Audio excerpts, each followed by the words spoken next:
السلام عليكم ورحمة الله وبركاته نحمد الله العظيم ونصلي على رسوله الكريم أما بعد அன்பான ஜமாத்தார்களே, பெரியோர்களே, அல்லாஹ்வின் பேரருளினால் ஃபஜ்ருடைய தொழுகையை இமாம் ஜமாத்தோடு தொழுதுவிட்டு குர்ஆனின் விளக்கங்களை தெரிந்து கொள்வதற்காக நாம் எல்லாம் அமர்ந்திருக்கிறோம். ரப்பு சுப்ஹானஹு வ தஆலா நம்முடைய எல்லா அமல்களையும் பரிபூர்ணமாக கபூல் செய்வானாக.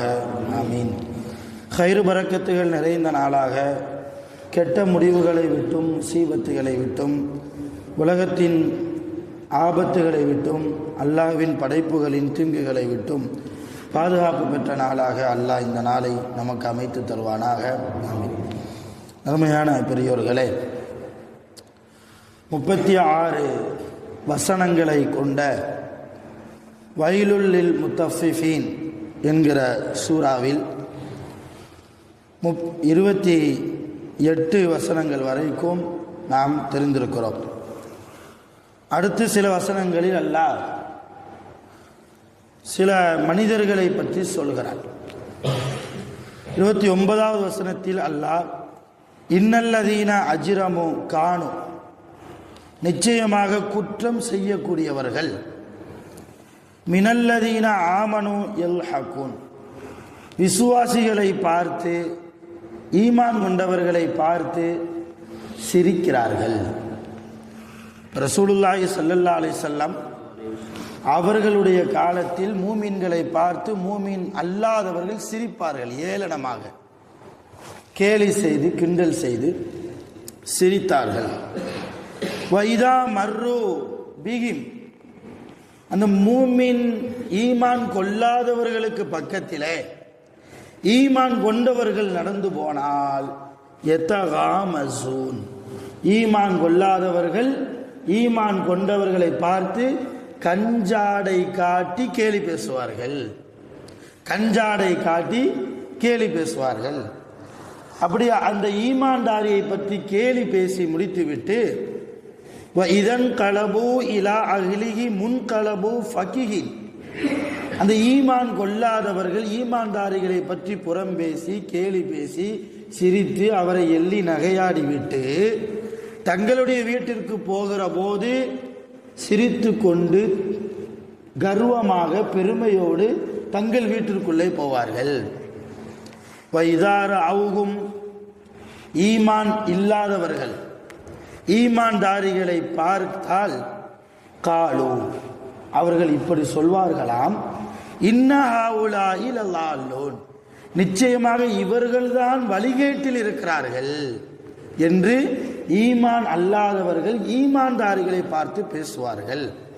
ஃபமா உர்சிலு அலைஹிம் ஹாஃபிலீன், அல்லாஹ் அடுத்து சொல்கிறான், ஈமான் அல்லாதவர்களை, யாரெல்லாம் ஈமான் கொள்ளவில்லையோ அவர்களை யாரெல்லாம் ஈமான் கொண்டார்களோ அவர்களுக்கு பாதுகாப்பாளர்களாக நாம் உலகத்தில் அனுப்பவில்லை.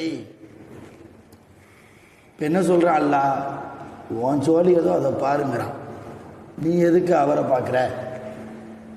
அடுத்து அல்லாஹ் சொல்கிறான், ஃபல் யௌமல்லதீன ஆமனு மினல் குஃபாரி யல்ஹகூன், எப்படி உலகத்தில் ஈமான்தாரிகளை பார்த்து ஈமான் அல்லாதவர்கள் கேலி செய்து சிரித்தார்களோ, ஃபல் யௌமல்லதீன ஆமனு மினல் குஃபாரி யல்ஹகூன், கியாமத் நாளில் ஈமான்தாரிகள் குஃபார்களை பார்த்து, அதாவது ஈமான் அல்லாதவர்களை பார்த்து சிரிப்பார்கள்.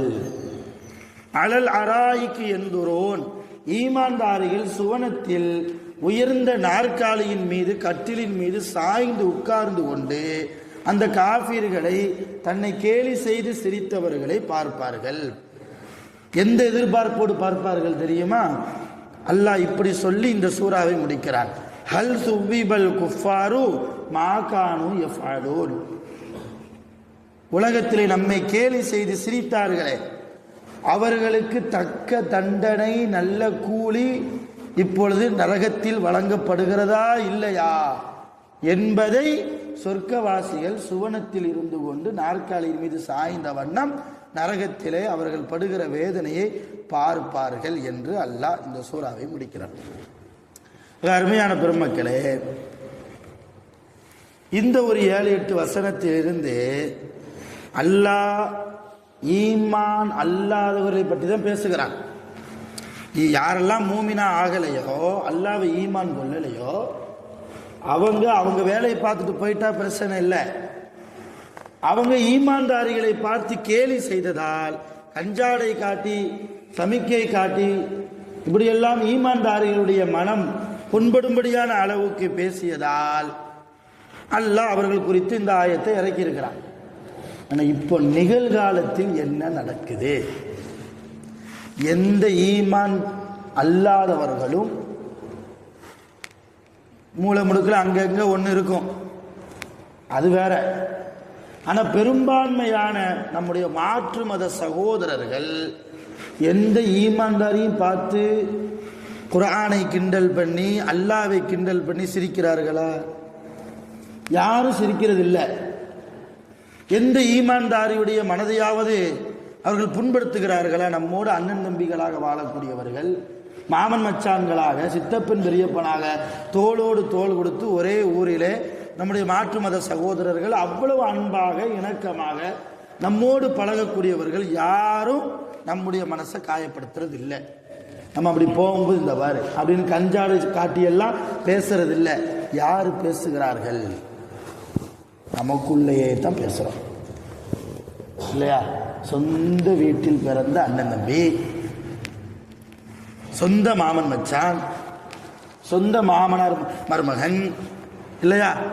தான் பெற்றெடுத்த பெற்றோர்களும் பிள்ளைகளும் இருக்குதா இல்லையா? நிதர்சனமா உலகத்தில் மூமின்களுக்கு மத்தியில் இப்ப அல்லாஹ் எந்த காஃபிர்களை குறித்து இறக்கினானோ இந்த ஆயத்துகளுக்கு சொந்தக்காரர்களாக இன்றைக்கு மூமின்கள் இருக்கிறோம். எவ்வளவு பெரிய வேதனை இது! எவ்வளவு பெரிய வேதனை!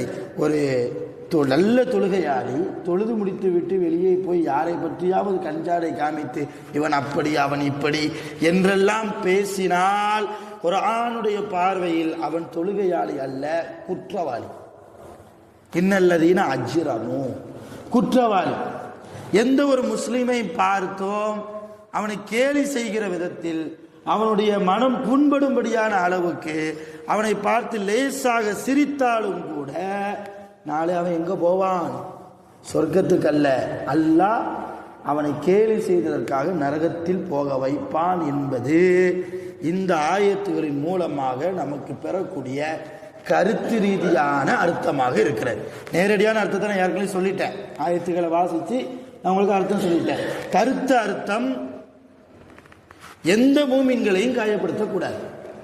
ஏன்னா அல்லாஹ்விடத்தில் யாரு எவ்வளவு தரஜாவில் உயர்ந்தவர்களாக இருப்பாங்கன்னு சொல்ல முடியாது.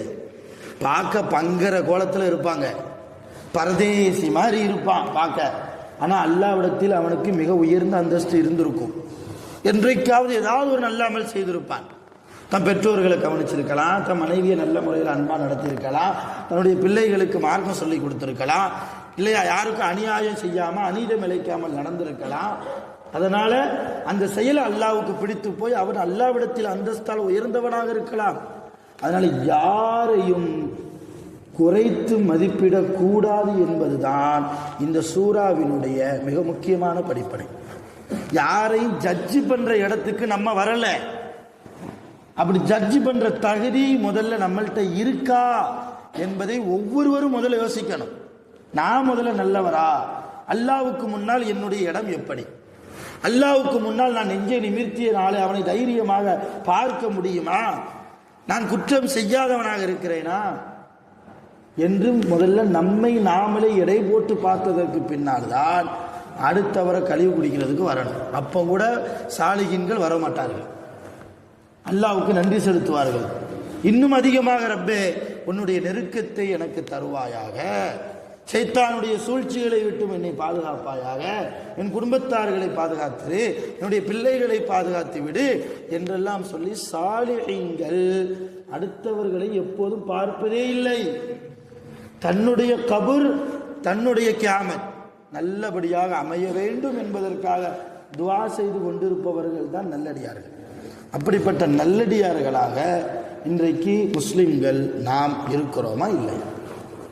ஒவ்வொருவரும் இடம் போகணும். பேசக்கூடிய நான் உள்பட சந்தேகம்தான். ஆலிம்கள் உள்பட சந்தேகம்தான் இந்த நிகழ்காலத்தில். அப்படி இருக்கிற போது மிகப்பெரிய நம்முடைய அமல்களை எல்லாம் நாசமாக்கக்கூடிய ஒரு செயல்தான் அடுத்தவரை கேலி செய்வது. சில பேர் உருவ கேலி செய்வான். உருவ கேலி, அவருடைய உருவத்தின் அமைப்பை பார்த்து கேலி செய்கிறார். சிலவர் அவருடைய குரலை பார்த்து கேலி செய்கிறார். சிலவர் அவருடைய ட்ரெஸ் கோடை பார்த்து கேலி செய்கிறார். இந்த எந்த கேலி செய்ததையும் அல்லாஹ் விரும்புவதில்லை. அல்லாஹ் உங்களுடைய மனதை உற்று நோக்குகிறான், உங்களுடைய உள்ளத்தை பார்க்கிறான். அங்கே அழுக்கு இருக்கிறதா அல்லது நன்மைகள் இருக்கிறதா? அங்கே அல்லாஹ் இருக்கிறானா, அல்லாஹ்வுடைய ரசூல் இருக்கிறார்களா, இந்த தீன் இருக்கிறதா, அல்லாஹ்வுடைய தக்குவா இருக்கிறதா, இஹ்லாஸ் இருக்கிறதா, அல்லது ஷைத்தானியத்தான குணங்கள் இருக்கிறதா? இதைத்தான் அல்லாஹ் பார்ப்பான். தொழுகையின் போதும் கூட நபி ஸல்லல்லாஹு அலைஹி வஸல்லம் தொழுகைக்கு வரும்போது கம்பீரமாக வாங்கினாங்க. சும்மா நோஞ்சா மாதிரி தலையை குனிஞ்சு போட்டுலாம் வரக்கூடாது. வீட்டில இருந்து ஒளி செஞ்சுட்டு வர்றதா இருந்தால் அல்லது பள்ளிவாசலில் ஒளி செய்கிறதா இருக்கட்டும், தொழுகைக்காக வேண்டி நம்ம வர்றோம் அப்படின்னா கம்பீரமாக என் ரப்பை நான் வணங்க போகிறேன், அகிலத்தார்களுடைய இரட்சகனாகிய அல்லாஹ்வை நான் வணங்க போகிறேன், அவனை தஸ்பீஹ் செய்ய போகிறேன், அவன் திக்ரை செய்ய போகிறேன், அவனிடத்தில் என்னுடைய தேவைகளை கேட்க போகிறேன் என்கிற கர்வத்தோடு ஒரு ஒரு ஒரு விதமான ஒரு கம்பீரத்தோடு நாம பள்ளியாசுக்குள்ள வரணுங்கிறாங்க ரசூலுல்லாஹ். அதே நேரத்தில் சுத்தமான ஆடையை உடுத்திட்டு வாங்கங்கிறாங்க ரசூலுல்லாஹ். எல்லாத்தையும் சொல்லிட்டு இன்னொரு ஹதீஸ்ல ரசூல் என்ன சொல்றாங்க தெரியுமா? ஒரு தொழுகையாளி எவ்வளவு சுத்தமாக வந்தாலும் அல்லாஹ் அந்த தொழுகையாளியுடைய ட்ரெஸ்ஸை பார்க்கறது இல்லை. எதைத்தான் பார்ப்பான்?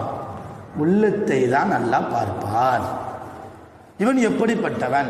கொஞ்சத்துக்கு கொஞ்சமாவது நேற்றை விட இன்றைக்கு கொஞ்சம் பாவம் செய்வதில் விலகி இருக்கிறானா? அடுத்தவர்களை குறை பேசுவதில் விலகி இருக்கிறானா? அடுத்தவர்களை கிண்டல் செய்வதில் விலகி இருக்கிறானா? அல்லாஹ் அதைத்தான் பார்ப்பான்.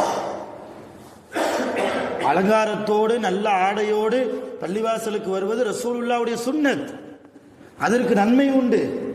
ஆனால் அந்த அலங்கார ஆடையோடு நல்ல சுத்தமான ஆடையோடு தொழுகைக்கு வந்துவிட்டு அல்லது தொழுகைக்கு சில நிமிடங்களுக்கு முன்னால் வெளியே நின்று யாரை பற்றியாவது பேசியோ அதுக்கப்புறம் தொழுகைக்கு வந்தால் அல்லது தொழுகை முடித்து விட்டு வெளியே போய் யாரை பற்றியாவது பேசினார் என்றால் தொழுது எந்த பிரயோஜனமும் இல்லை.